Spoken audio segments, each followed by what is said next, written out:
Hay secretos que no se entierran, se viven, a plena luz del día.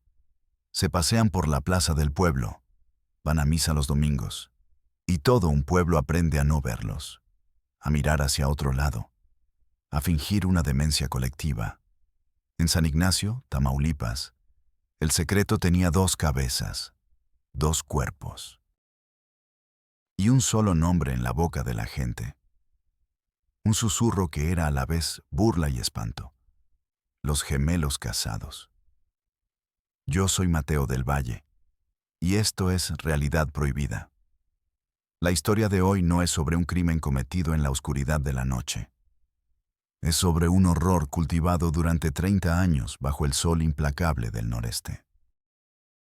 La historia de los gemelos. García. De una madre que jugó a ser Dios. Y de un pueblo entero que se convirtió en su cómplice silencioso. Antes de sumergirnos en este abismo, te pido que te suscribas, que compartas este video. No para que me escuchen a mí, sino para que el silencio de San Ignacio se rompa para siempre. Para que la memoria de lo que allí ocurrió no se la lleve el viento del olvido. Comencemos. Sofía llegó a San Ignacio en un día de mayo. El calor era una bestia que te saltaba encima en cuanto bajabas del autobús. Era joven, trabajadora social recién graduada de la capital. Llegaba con un manual bajo el brazo y la cabeza llena de teorías sobre el desarrollo comunitario. La enviaron para implementar un programa de apoyo a familias vulnerables. No sabía que estaba entrando en el corazón de una vulnerabilidad que no aparecía en ningún manual. El pueblo era pequeño, polvoriento. Casas de adobe y concreto con la pintura descascarada. Una iglesia, una plaza seca y una tienda. La gente era callada, reservada. La observaban con una desconfianza antigua. En su primera semana, Sofía intentó hacer un censo. Iba de casa en casa, hacía preguntas y se topaba con muros de silencio. Respuestas cortas, miradas huidizas. Fue en la casa de los García donde el silencio se hizo más denso, más pesado. Era la casa más grande del pueblo, de 2 pisos, con un balcón de herrería. La matriarca, doña Elena García, viuda desde hacía décadas, la recibió en la puerta. Era una mujer alta, huesuda, con los ojos negros y penetrantes. Una reina en su castillo de polvo. Detrás de ella, en la penumbra del zaguán, Sofía vio 2 figuras, un hombre y una mujer, jóvenes, de unos 30 años, idénticos, la misma cara pálida, los mismos ojos grandes y vacíos, el mismo cabello negro y lacio. Eran los gemelos, Mateo y Luna. ¿Necesita algo, señorita? Component Placement, preguntó doña Elena, su voz cortante como el cristal. Soy la nueva trabajadora social, dijo Sofía intentando sonreír. Estoy haciendo un registro de las familias del pueblo. Nosotros no necesitamos nada, sentenció la vieja. Mi familia está completa y sana.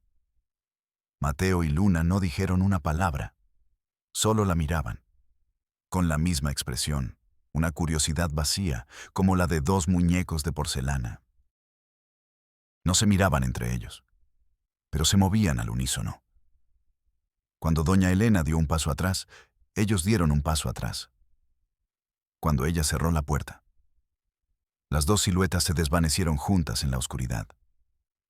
Sofía se quedó en la calle, bajo el sol brutal. Sintió un escalofrío. Algo en esa casa estaba profundamente roto. En los días siguientes, preguntó por los García. La gente reaccionaba de forma extraña. Algunos se encogían de hombros. Son raros, decían. Otros bajaban la voz. Déjelos en paz, señorita. No se meta. La dueña de la tienda, una mujer mayor llamada Consuelo, fue la única que le dio una pista. Les dicen los casaditos, susurró, mientras le envolvía unas tortillas. ¿Los casaditos? Zrenia preguntó Sofía. Sí, porque nunca se separan. Nunca. Duermen en el mismo cuarto desde que nacieron. Comen del mismo plato. Hay quien dice que hasta sienten el mismo dolor. Si a él le duele la cabeza, a ella también. Consuelo miró hacia la puerta, nerviosa. La gente habla. Pero aquí nadie ve nada. Es mejor así. Doña Elena es poderosa. La curiosidad de Sofía se convirtió en una alarma. Empezó a observar a los gemelos. Los veía a veces en el mercado, siempre con su madre. Caminaban un paso detrás de ella, idénticos en su silencio. No hablaban con nadie, solo se miraban las manos. Una tarde, los vio solos por primera vez. Estaban sentados en una banca de la plaza. No hablaban. Simplemente estaban sentados, muy juntos. Luna estaba tejiendo. El hilo se le enredó. Sin decir una palabra, Mateo tomó el estambre y con una paciencia infinita comenzó a desenredarlo. Sus manos se movían juntas, como si una sola mente las controlara. Un niño que pasaba corriendo tropezó y estuvo a punto de caer sobre ellos. Mateo y Luna se levantaron al mismo tiempo, con el mismo movimiento exacto, como un reflejo en un espejo. Sofía sintió una mezcla de fascinación y horror. Esa conexión no era normal, era absorbente, total. Supo que tenía que averiguar qué pasaba dentro de esa casa. Tenía que romper ese silencio, aunque el pueblo entero le estuviera gritando que no lo hiciera. Sofía buscó un pretexto. El programa de vacunación era la excusa perfecta para entrar en las casas. Cuando llegó a la de los García, doña Elena intentó cerrarle la puerta en la cara. «Mis hijos no necesitan venenos del gobierno», dijo. «Es la ley, señora», insistió Sofía, con una firmeza que no sentía. «Si no los vacuna, tendré que reportarlo». Doña Elena la fulminó con la mirada, pero finalmente la dejó pasar. La casa por dentro era oscura. Olía a cera vieja y a flores marchitas. Los muebles estaban cubiertos con sábanas blancas, como si la vida se hubiera detenido hacía años. Los gemelos estaban sentados en el sofá de la sala, juntos. Sofía preparó las jeringas. El corazón le latía con fuerza. «Primero usted, señorita Luna», dijo. Luna la miró, luego miró a su hermano. Mateo asintió levemente. Solo entonces Luna extendió el brazo. Cuando la aguja entró en su piel, Luna cerró los ojos, pero fue Mateo quien se estremeció. Soltó un pequeño quejido de dolor. Sofía se quedó helada. La jeringa temblaba en su mano. Lo había visto. No era un cuento del pueblo. ¿Era real? Ahora usted, joven Mateo. Mateo extendió el brazo. No hizo ningún gesto cuando lo vacunó. Pero Sofía vio cómo Luna, a su lado, se mordía el labio hasta sacarse una gota de sangre. Terminó su trabajo en un silencio sepulcral. Mientras guardaba sus cosas, accidentalmente, tiró una caja de gasas al suelo. Las gasas se desparramaron bajo un viejo armario. «Ay, qué torpe», dijo. «Permiso». Se agachó, fingiendo recogerlas. Pero su objetivo era otro. Quería ver lo que había debajo del armario. Vio algo. El borde de un libro. Un álbum de fotos. Con un movimiento rápido, lo sacó y lo escondió en su maletín. Se despidió y salió de la casa. Sus manos temblaban. Tenía la boca seca. El aire de la calle le pareció fresco, limpio, como si hubiera salido de una tumba. Corrió a la pequeña habitación que alquilaba. Cerró la puerta con llave y abrió el álbum. El aire se le fue de los pulmones. Las primeras fotos eran normales. 2 bebés preciosos, 2 niños jugando. Pero a medida que crecían, las fotos se volvían más extrañas. Los gemelos siempre juntos, abrazados, vestidos igual. El padre ya no aparecía, y en los márgenes de las fotos había anotaciones. con la caligrafía apretada de doña Elena. Mis ángeles, un solo ser en dos cuerpos, la unión perfecta. El mundo no los merece, solo se tienen el uno al otro, para siempre. La última foto la hizo vomitar. Era una foto reciente, tomada en la sala de la casa. Mateo y Luna, ya adultos, estaban sentados en el sofá. Él le estaba poniendo un anillo en el dedo, un anillo de oro, sencillo. Debajo de la foto, la caligrafía de la madre. Lo que Dios ha unido, que no lo separe el hombre. Mi boda sagrada, 14 de febrero. Sofía se abrazó a sí misma, temblando en el suelo de su habitación. No era una conexión extraña. No era una codependencia. Era una abominación. Un matrimonio forzado entre hermanos, orquestado por su propia madre. Un delirio místico convertido en incesto. La palabra casaditos ya no era un apodo de pueblo. Era la descripción literal de un horror que todos conocían y que todos callaban. La historia de la locura de doña Elena comenzó con una pérdida. Su esposo, Rodrigo, murió joven. Un accidente de coche en la carretera a Reynosa. La dejó sola con 2 niños de 5 años. Doña Elena, que siempre había sido una mujer devota y estricta, se quebró. Pero su dolor no se convirtió en tristeza. Se convirtió en un miedo feroz. Miedo al mundo exterior que le había arrebatado a su marido. Miedo a que algo les pasara a sus hijos, su única posesión. Empezó a sobreprotegerlos, luego a aislarlos. Dejaron de ir a la escuela. Yo seré su maestra. Dejaron de tener amigos. Los otros niños son impuros. Se aferró a una idea que empezó como un consuelo y terminó como una teología demente. Sus hijos no eran 2, eran 1. 2 mitades de un alma perfecta que Dios le había enviado. Eran superiores, especiales. Y su destino era permanecer unidos, para siempre. Crecieron en esa burbuja. Su único mundo era la casa. Su única ley, su madre. Su única compañía, el otro. Doña Elena fomentó su dependencia hasta convertirla en algo absoluto. Los vestía igual.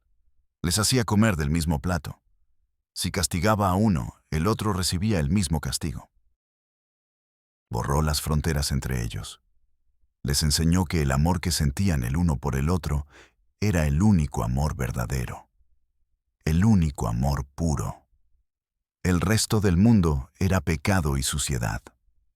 Cuando llegaron a la pubertad, la locura de doña Elena dio el siguiente paso.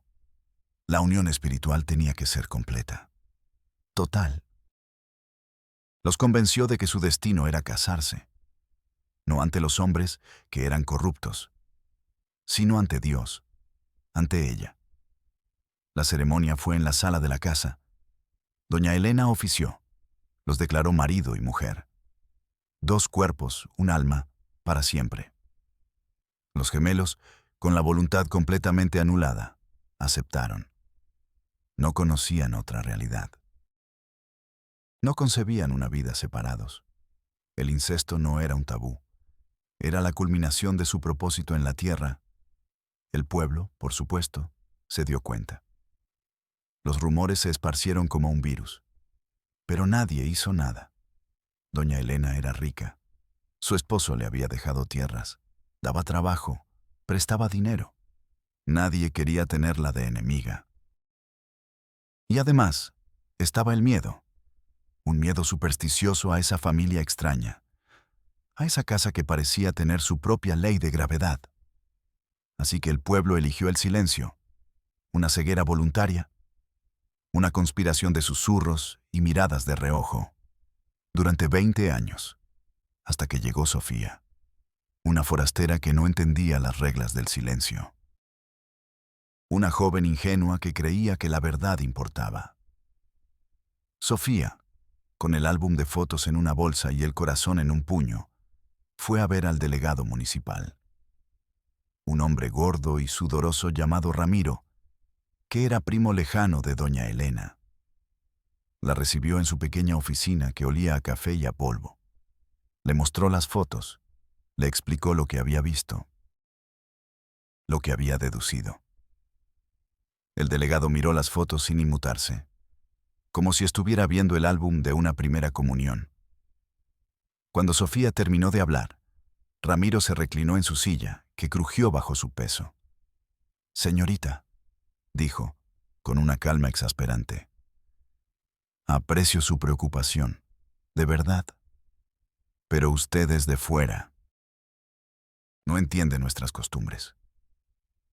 Hizo una pausa para encender un cigarro. El humo llenó la pequeña oficina. La familia García siempre ha sido especial. Doña Elena es muy religiosa, a su manera. Lo que usted ve como algo malo, ella lo ve como algo sagrado. Y los muchachos, bueno, ellos son felices así. No se meten con nadie. No le hacen mal a nadie. Sofía sintió una oleada de calor subirle por el cuello. Es un delito, es incesto, están siendo manipulados. Swing, dijo, con la voz más alta de lo que pretendía. El delegado soltó el humo lentamente. Son palabras fuertes, señorita. Delito, incesto. Aquí lo llamamos un arreglo familiar. Y mientras la familia no se queje, no hay nada que hacer.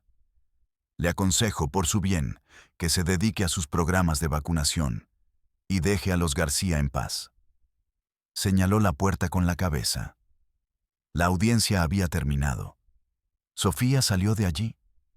La impotencia era un sabor metálico en su boca. El humo del cigarro del delegado se le había pegado a la ropa, al pelo. Se sentía sucia, cómplice. Pero no se iba a rendir. Condujo las 4 horas hasta Ciudad Victoria. Fue a la Comisión Estatal de Derechos Humanos. Un edificio moderno, con aire acondicionado y personal amable. Una abogada joven la escuchó con atención. Asintió. Tomó notas.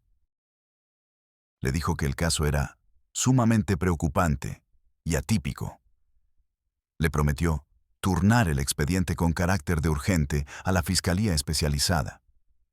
Sofía sintió una punzada de esperanza. Quizás aquí, lejos de la influencia de doña Elena, alguien haría algo. 2 semanas después, recibió una llamada. Era de la Fiscalía. La citaron en sus oficinas. La recibió un comandante de la policía investigadora. Un hombre de bigote y botas de piel de avestruz.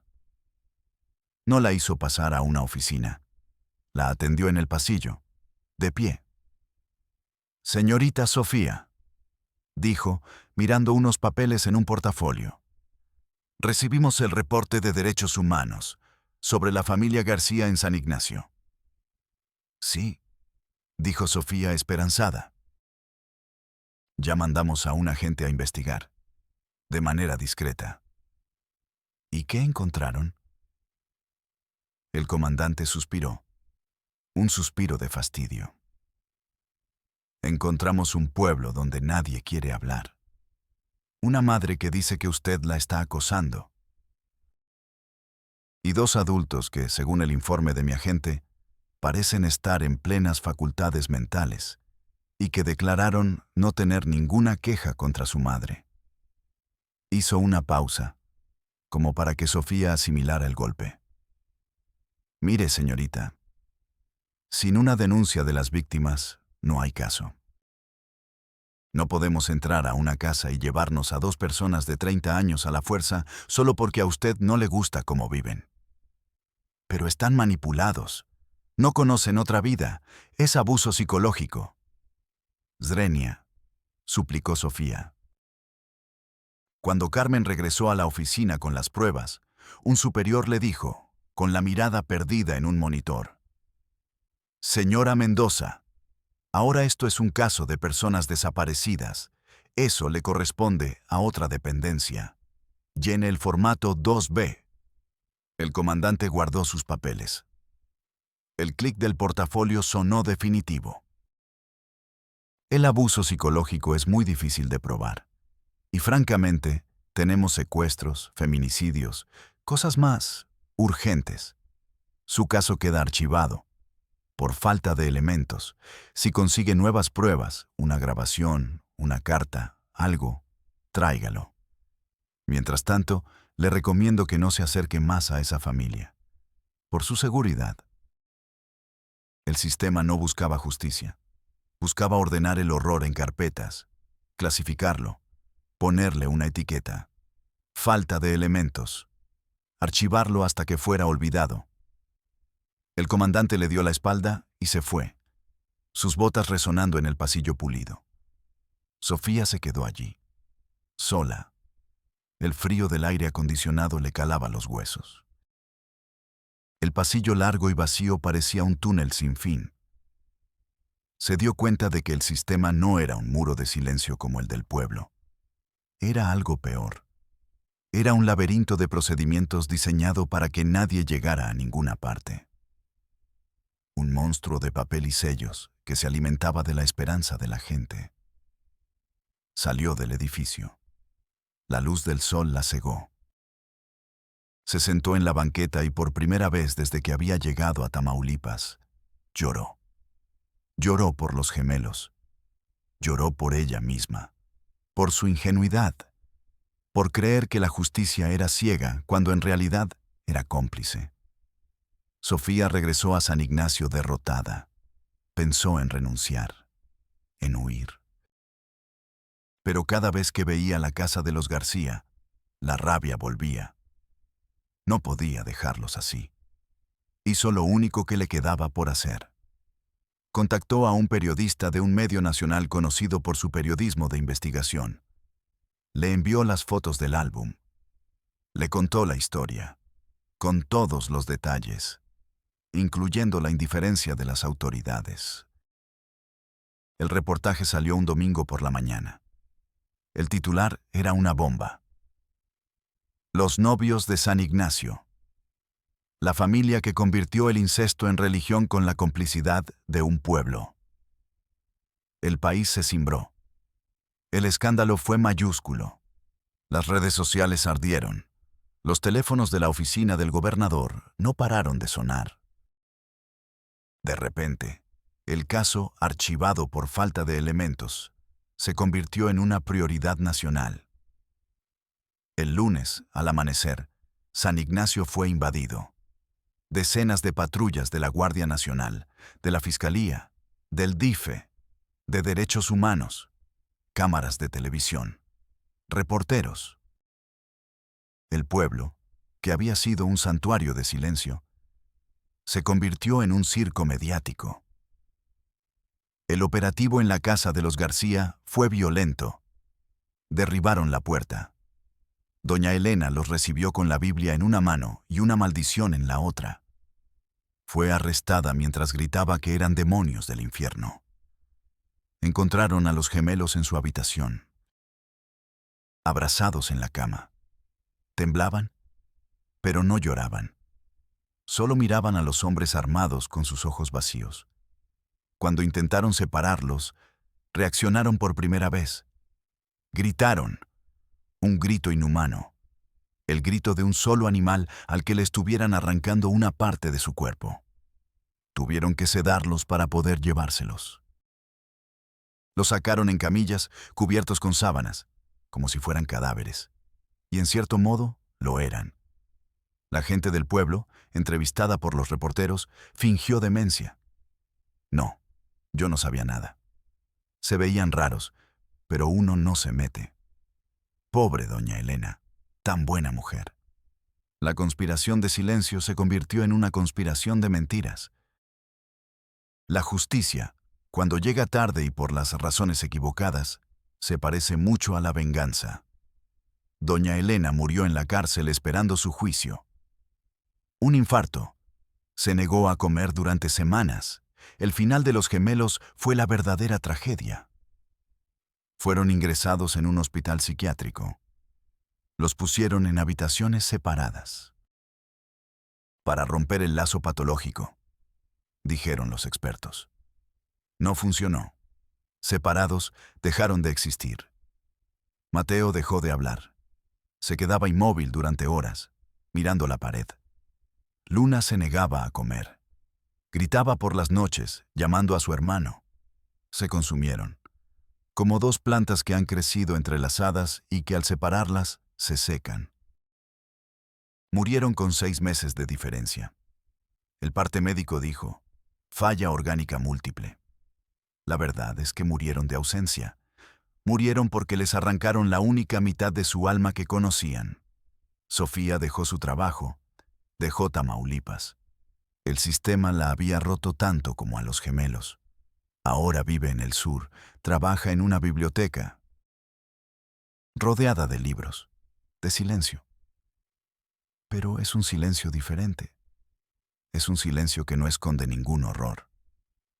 A veces, en las noticias, ve la cara del comandante que la atendió en el pasillo, recibiendo un premio por su lucha contra la trata de personas, y siente el sabor metálico de la bilis en su boca.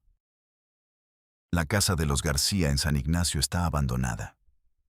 Nadie se atreve a comprarla. Las ventanas están rotas. La pintura se cae a pedazos. Es un monumento a un secreto que todos conocían y a una verdad que llegó demasiado tarde. Soy Mateo del Valle y nos vemos en la próxima Realidad Prohibida.